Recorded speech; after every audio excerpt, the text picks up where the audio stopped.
I'm skeptical about doing this because we usually cover like hip hop, and I know Love and Hip Hop has been like a big part of the culture. Yes. But to quote Pusha T, he said, "Reality TV is mud wrestling." Years after doing Love and Hip Hop, how do you feel about that? About Love and Hip Hop? Yeah. I have mixed emotions about it. Yeah. On one hand, it opened up so many doors for me. It put me in so many rooms, such as this one. Mm-hmm. You know, it allowed me a lifestyle that I probably would have never been able to just get on my own, you know, working a regular job. So in that aspect, it was amazing. However, the lack of privacy, the mental stress and all of these things, it's a double-edged sword, to be honest with you. Mm-hmm. Yeah. But I got a problem with his question. What? I got a huge problem with your question. What you got a problem with my Because, let me say this. When we talk about hip hop, right? When we talk about hip hop, it's a male-dominated genre, right? Mm-hmm. Nowadays it's different. We're in 2026. Right. He gonna say like the word. Love and Hip Hop and reality TV in the lane of hip hop opened up a lot of doors for a lot of women to tell their stories. And hip hop wasn't always okay with doing that. They wanted a certain girl or one girl and an entire crew. And Love and Hip Hop came out, was an ensemble cast, and it was focused on the women. And it's so much so that the men was hating on TV. Am I not right? You're right. It was very much about a lot of jealousy from the men on a lot of these shows. Who was jealous? A lot of men were jealous of the women. Like when you look at the cast members of different reality shows, I'm not just going to single out Love and Hip Hop, and the women come to the forefront, you saw a lot of hate coming from men who wanted that shine because they couldn't get it, and maybe they didn't rap good enough. And I'm not talking about anybody specifically. I'm just saying. Maybe they weren't good enough, or their days had come and gone. Leave it in the comments. Here we go. Leave it in the comments. Who do y'all want today? Put do the you list want in the comments. Kim? You want 48 Laws of Power? Kim? Which one do you want? Which one do you want? Kim, damn it. All right. All right, I'm gonna be calm. Are you still violent? Violent? Yes. I was never violent. Never violent. No, I was probably one of the only ones that wasn't like on there fighting. Right. But don't fucking push me. You know what I'm saying? Right. Everybody has their breaking point. However, you did know me for being angry all the time, but I had a very good reason to be angry. Mm-hmm. I was put in the craziest situations. So every time you saw me, I was in a crazy situation. Therefore, you saw me cussing and fussing and screaming and yelling and all of that. Okay. But I had good reason to. All right, so break these situations down. For people who don't know, okay, or people who watched it and would love to know what was going on in that moment. There's some people look at reality TV and they're like, this shit is fake. She was being hurt to the core. To the core. To the core. All the support. So it's because what I said, this was because a lot of people, because when you came out with that question, and I have my issues with reality TV too, but it opened up a lot of doors for me as well. So it's almost like, you know, we can hate and we can be mad, but right now, if you look at the business, a lot of people who are on TV don't have that same opportunity anymore. A lot of people who were working behind the scenes don't have that same opportunity anymore. Mm-hmm. So Love and Hip Hop was such a huge phenomenon, right? That it was a lot for a lot of the other shows to live up to. And so the networks were very, very harsh in how they dealt with other shows that came behind Love and Hip Hop because they weren't doing Love and Hip Hop numbers. And those numbers were the highest rated in the history of Love and Hip Hop, the ones that you have. The ones that we had. Because when we were going through it, it was actually, we were really going through it. Mm-hmm. It wasn't just a storyline. We weren't doing it, we were really going through that situation. Mm-hmm. So break it back down. To your question. Break it down. I'm on the show with my daughter's father, right? Mm-hmm. He ends up bringing his mistress on the show.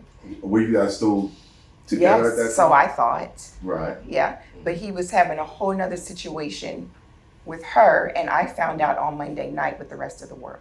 Mm-hmm. So it was a for real thing that I was going through in real time. So when he came to you, Stevie J, He came to you and said, yo, I want you to do the show with No, me. I came to him. Let's be the fuck clear. You went to him. I brought the situation to him.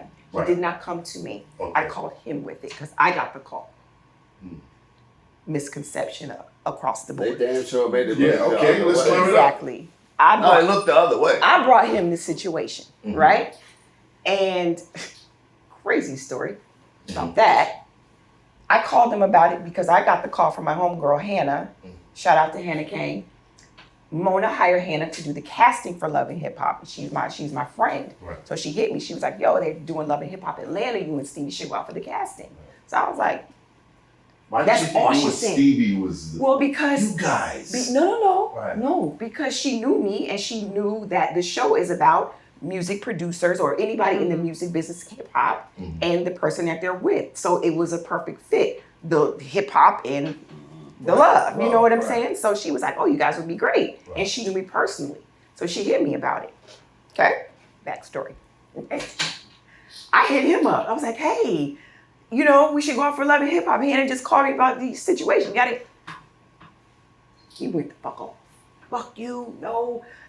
I mean, went off. And I was like, I didn't know at the time. I was confused as you, exactly. I'm like, yo, put the gun away, nigga. I was just trying to It's like, love and hip hop. Fuck you. bring an Yeah, opportunity. splashing niggas with drinks and slapping No, them but and shit. this was This was early. This was before all early. that. Before that. This Yeah. was before all that. The only thing that was out was Jim and Chrissy, the first season of New York. So why was he so outraged?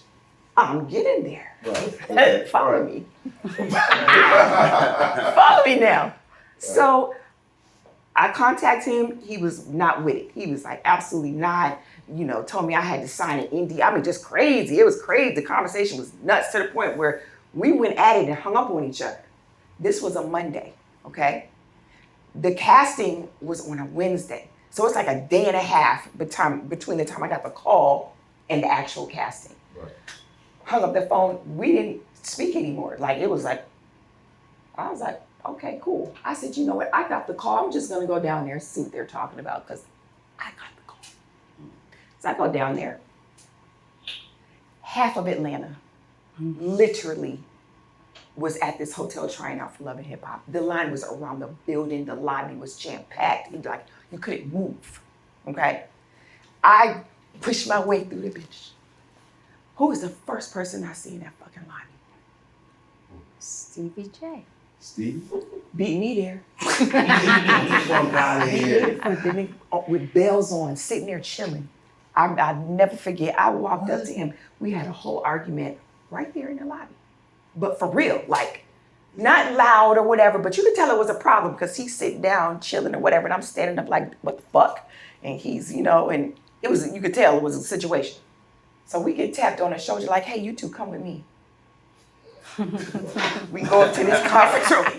You could ask, was it me? Really how this shit went down. awesome. Yeah. This is how it went down. Producer like, yo, no, y'all do right now. Y'all do this shit every day. This is y'all every day. Oh, we gonna, oh, fuck this. Oh, man. Can't even have to read a line. nothing. Damn. They said, come with me. So we go up to this conference room, all these executives, Right. mad executives sitting, you know, they sat us in the middle of the floor, 2 chairs. They were like, so tell us about yourselves.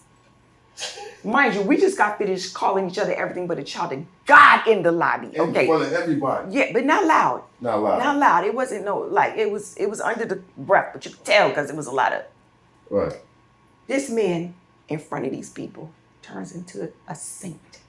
Oh, the sun, the moon, and the stars, and when the planets align, and I'm looking at him like, the fuck? Oh, he's just going on about. Clearly, he didn't know what they wanted. Right. He's a music dude, so I guess he was trying to fluff them because he thought that's what they wanted to hear, and everybody was looking like, what is he talking about? Me too. I'm like, the fuck are you talking about? Like, what? I couldn't take it anymore. When I say I was seething, mad, like I'm gritting my teeth, my leg is shaking. I'm like, I couldn't take it. I was like, is he fucking serious right now? You gonna get in front of these people and do this after you just called me every made? Right. When I say Jesus took the wheel because it was like word vomit, and I was like, You want to know the problem? I said, he doesn't know how to come home at night, and when he does, he smells like pussy. Sign him up. Say that one more time. We need, what was the problem? I said, he doesn't know how to come home at night, and when he does, he smells like pussy. And that was all she wrote. That's it right there. That was all she wrote. They gave us a contract immediately. Mm-hmm. So again, I have to ask you, how were you blindsided? Every day. Every day. You're blindsided because